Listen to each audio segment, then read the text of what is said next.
Okay, YouTube, it's a two-part video because I accidentally turned it off and I don't know how to edit.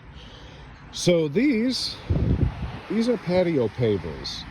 And I got these when I was working for the shed company.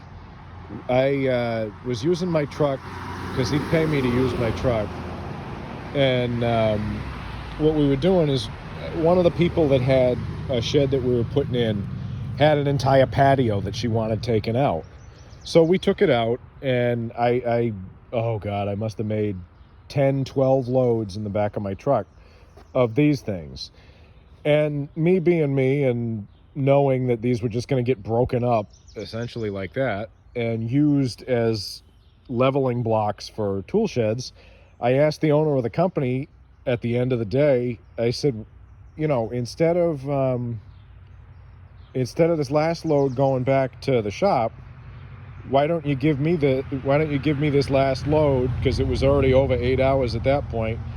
I said, and knock an hour off so you don't have to pay me overtime. And he, being him, was ecstatic and said, oh yeah, that sounds really good, so I got a load of these things. And my original plan was I wanted to put a patio in here, this part of my lawn here, on the other side of the driveway there. I wanted to put a patio in here, and I was going to do a little fire pit and all this and that. And then the plague happened, and it became, okay, maybe having a little space outside like that. And yes, I know I have to cut. Oh, there's my son just shaved his head, and I'll tell you, his scalp has been bothering him, and he's been reading all these different things about if you have these symptoms, it could be this, it could be that. And one of the things that it recommended was just shave your head and do this special oatmeal wash on it until the hair grows back. So he cut his hair, and we throw it outside for the birds to be able to come and get it and put it in their nests. But yeah, ADD much, huh? Wow. But yeah. So originally I was going to put the patio in here and have a little fire pit on it. And then, as I said, the plague happened, and it became more evident that maybe being able to have a patio with a fire pit would not be as important as having a garden and a greenhouse. So the plans changed, and those little patio pavers, there is a coherent thought here, I promise. Those patio pavers that I just showed you are going to go here, and they're going to be the base for the greenhouse. They're going to be the floor of the greenhouse. I'm going to build probably some kind of something out of railroad ties on the inside of it, and the inside is going to have shelves and stuff that are going to be built into the structure of the greenhouse to reinforce it. It's only a 6x8, but that's really all we're going to need. And my thinking is, if I do it here, Montefort, I've seen them a few times today.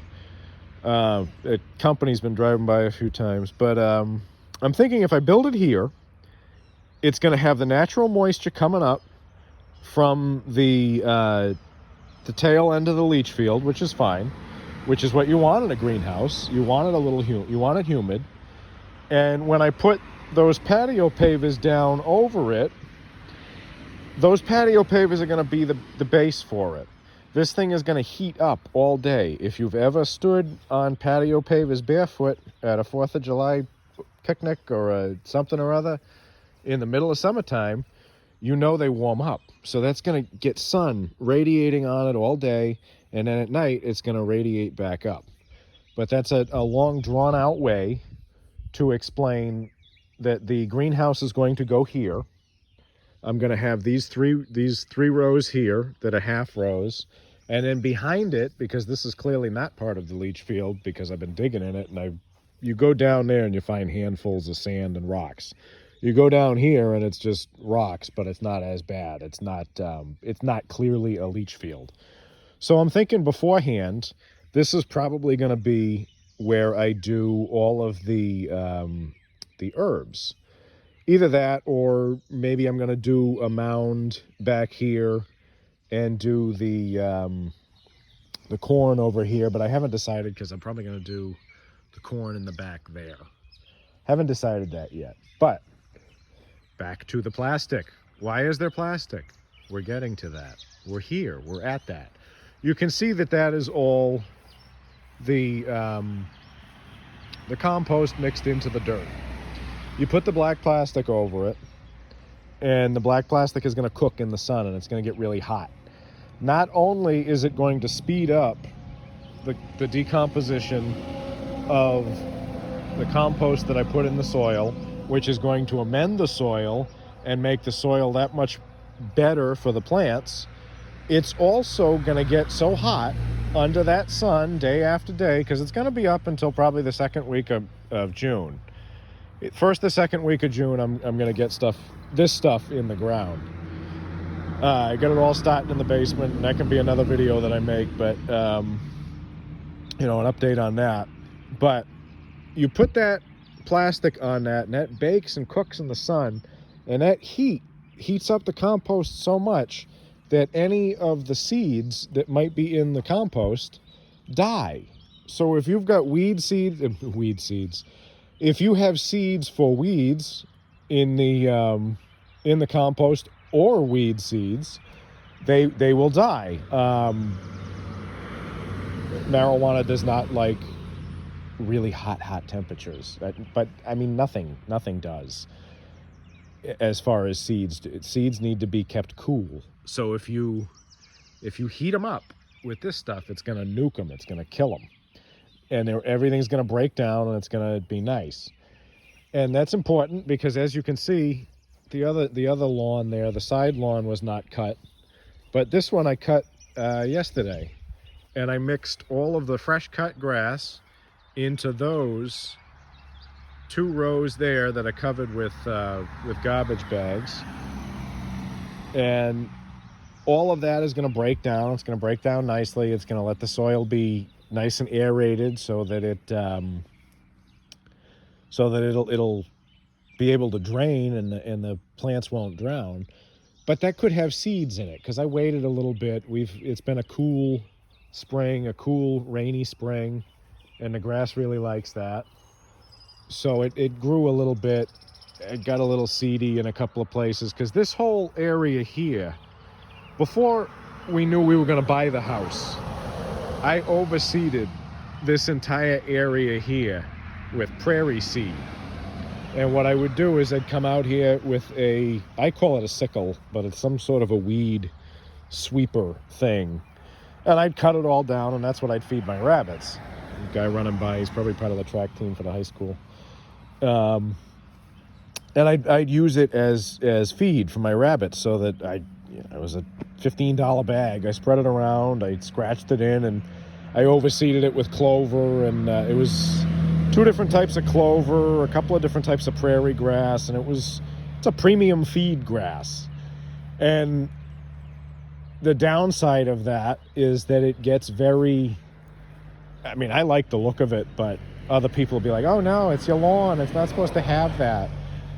You get a lot of the little, like, you can't even see them, the little buttercups and yellow bells, I call them. I don't know what any of this stuff is called. I just know that it's there. And like this stuff here, that's great. Rabbits love that, and that's why I grew it, to feed them. I always, it's funny. My father was a landscaper. My brother's a landscaper. They take care of people's lawns all day long. Well, my brother does. My father died, but they take care of lawns all day long, and I'm actively ripping mine up and turning it into a food garden. But this is becoming something that I've been putting a lot of effort into it. I've been putting a lot of time into it, and the reason is I don't really trust the food supply chains. I mean, you have a plague that comes through, and I don't know where that left off, or if it did, I just gotta battery notifications. So I got to wrap this up. I don't trust the food supply chains anymore. So I'm trying to do as much as I can to reduce my dependence on that, reduce my family's dependence on that. And this is a small step towards that. And because I'm only at 10% battery, I'm going to cut this short. It was just to basically explain that I put the plastic bags on there to kill any weeds and to jump up the decomposition so that soil will be ready when I plant in it, and to warm it up so that it'll be ready when I want to plant in it in a month. But I'm going to cut this short because, like I said, the battery is running out. So, yeah, I hope wherever you are that you're comfortable and that God is with you. Thank you.